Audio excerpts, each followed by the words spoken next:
So the topic of the day, camshafts. Well, intake camshaft. Trying to keep these videos nice, short, sweet, and spicy. Alright, so the missus wouldn't allow me to bring the entire valve train indoors, so I would have brought timing chain, crankshaft, the entire valves and springs and retainers and everything. No, but she wouldn't allow that, so could only get away with bringing this. So what we have here, this is the example, is a 16, well, half of a 16 valve valve train setup. This is the intake valve of a 1.4T, PQ35 VW audio platform, VW audio platform, which, as you can see, this has 8 lobes, 1 through 8. It has oiling passages that run alongside here. Now this unit is the VVT, variable valve timing unit. So unlike Honda that has VTEC, which stands for variable valve electronic lift control or lift electronic control. However, that's a tongue twister. However you want to pronounce it. This unit doesn't do valve lift. We're going to get into that in short order.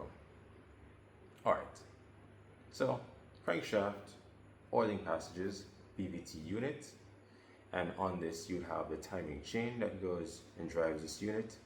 On this you'd have an adjuster which controls oil pressure inside here and allows that, the engine control unit allows that to advance and retard. So this piece is completely separate from the crankshaft itself, not directly linked.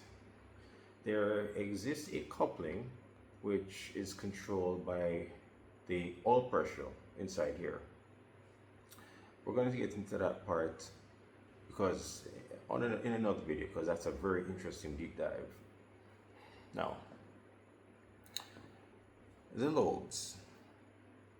So you have these nice flat sections, and then you have these lumpy sections, oval shape, well, oval looking shaped. So the difference between here and here is a lift.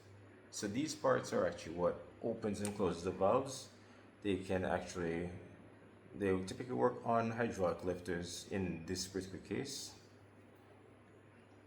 you have this, which checks, because this has VVT, the engine control unit needs to know where in the rotation this particular crankshaft is. So with that, the cam position sensor has to actually using Hall effect, has to check. See if you can show you this in the video. Hall effect, it's a cam position sensor is really, it's a fancy Hall effect sensor that checks where the position of this is, and then the engine control unit knows what's happening, whether it advances or retards the timing as necessary. Now on this end you have a traditional vacuum pump, bolts on there, that you go. Now these notches, these manufactured notches, are there for the purpose of when you set the engine at top dead center, you can simply just use your, let me say top dead center, you can simply just use your tool to simply pull the head studs. Boom, 1, 2, 3, and 4. Head studs come out. You can easily take the head off the engine without having to remove the camshaft.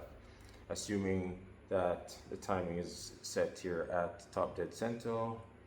What else is there with this particular camshaft? You have these hardened portions here, these hardened sections, one hardened section, another hardened section, another hardened section, and one here. This is actually where it rests in the head, and with using specific bearing, the bearing design is that it floats on a very thin layer of oil, and this is a very important reason why you must do your oil changes. Don't be cheap. Do your oil changes at the required intervals. And that's literally pretty much it. Otherwise you would actually have, well, the oil passages for this particular unit are in the cylinder head, which of course for reasons I explained before, I couldn't actually bring that in the house to show you in this video, so I could just get away with just bringing the camshaft. The only oiling passages that you'll see is inside here, in which oil pressure is controlled here by a regulator, which I was not able to, because of how greasy it was, I was not able to actually bring it in the house to show you. But we're gonna get that in a very exciting video. So stay tuned. I have that lined up for you. Won't disappoint. Until then, have fun, stay safe, and keep on driving. Thank you.